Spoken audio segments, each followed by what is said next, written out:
there was a hardware store on the square in Philadelphia when I was growing up called Turner Hardware.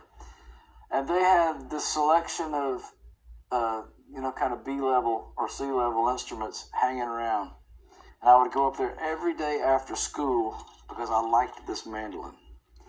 And I could not get anything going on it, could not get it to work, could not get any music out of it, but still there was something about it that I would go back to almost on a daily basis and try to play it.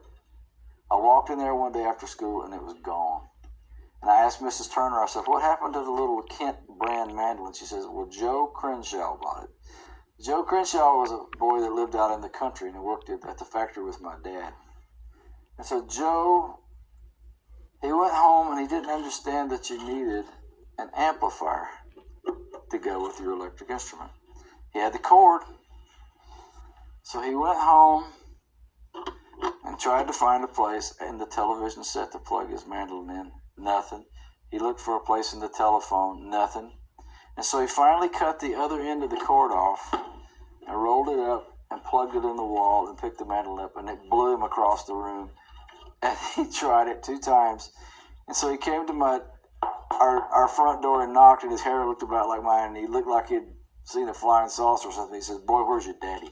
I said, he's back here. And so Joe had this mandolin in his hand. He said, John was my dad's name. He said, this thing has almost killed me. Give me $10 for it. And so my daddy gave him $10, and that's how I got my first mandolin, thanks to Joe Crenshaw.